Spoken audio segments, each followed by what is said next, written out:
Hello, I'm Luke, and the question that I have for you today is, what does heaven and hell mean to you?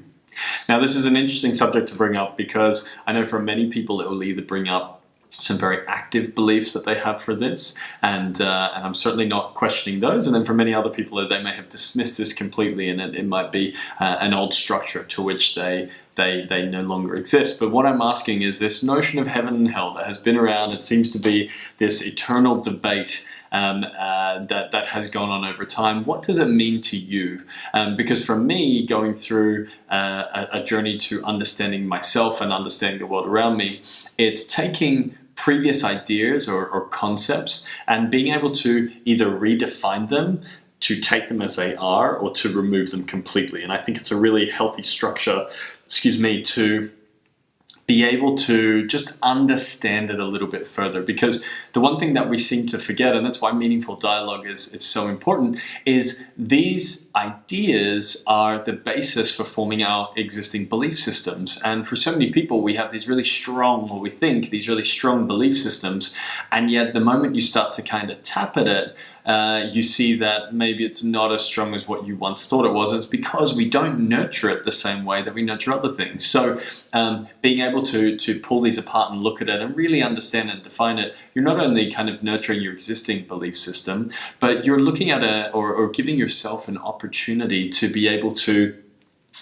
question the big things and actually have the potential to change the structure of your thinking, which has so much power in what it can achieve. So my question for you today: what does heaven and hell mean to you? Well, what I wanted to do is I thought, well, we better have a look at, well, what does it mean in general? What's kind of the eternal debate that goes on about it, and where does it stem from? Obviously, the notion of heaven and hell, we pull from different type of religious doctrine in terms of these set of beliefs that in an afterlife, this is what we move towards. We move towards a physical place of heaven or hell.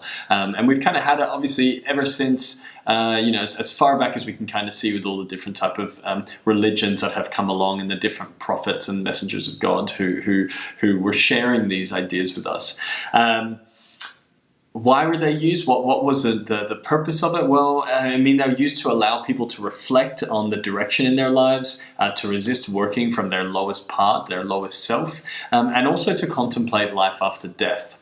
Now, in this discussion, we're not going to go right into those details, but I kind of went, all right, well, where do I stand on this? Like, even before I began on this journey, or before I even started looking at what other, or the most, the most recent revelations have to say about it, what's my perception of this? How do I see it?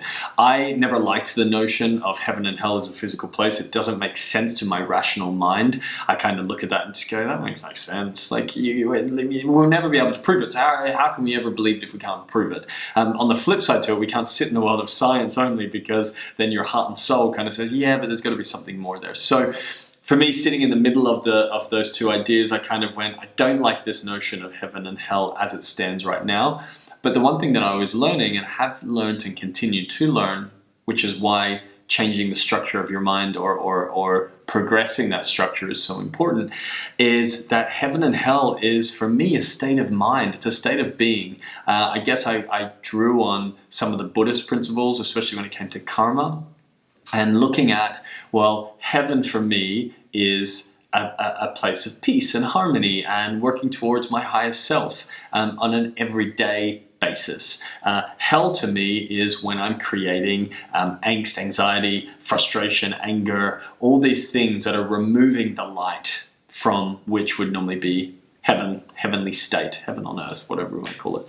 So for me, redefining the two of them, even sitting here doing this practice has been really interesting, because looking at it, how do I redefine it now? Well, I guess a way to look at it is that heaven is your highest self, right? So it's your path to God. You're working towards your highest self. It's your working in line with the universe, is another way that people say it. Whereas hell for me is when you're not working to to your most authentic self. It's a space where you know the universe is against you, where you know the energy is against you, and you're just pushing against it, and there's angst and anxiety and anger and depression and these states that come out of this space of hell. And we, as humans, each individually create this for ourselves. We don't need to wait for the afterlife for something like that to exist. We do it every single day.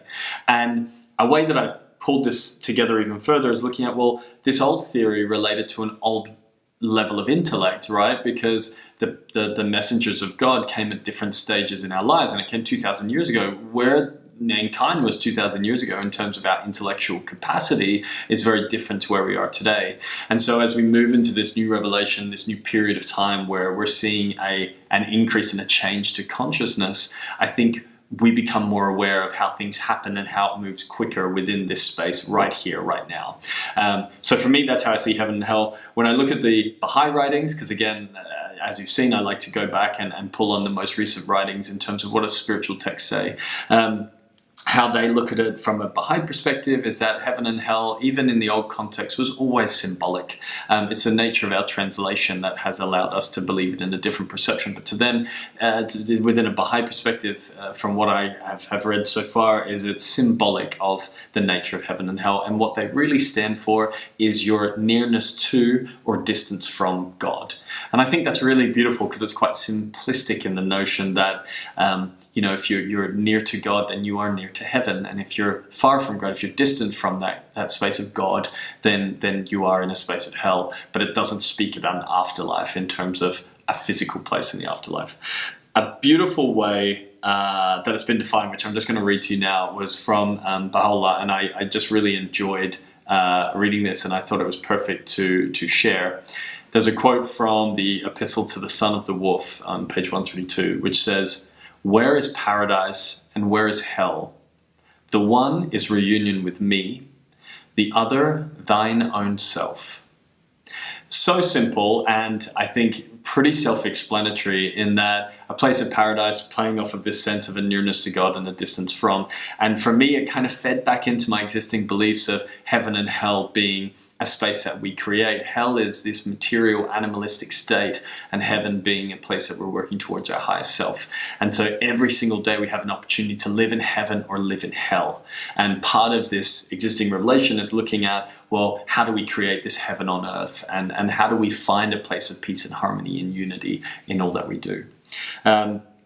I believe it's our job to create this here on earth. I believe it's our job within this lifetime, within our lifetime, each individually, to find our heavens or our hell. I think an example to an afterlife will come later, and I think we're at a point now where we can perceive and understand that, everything we do matters. It's almost that law of attraction, that old saying, what you give out, you get back.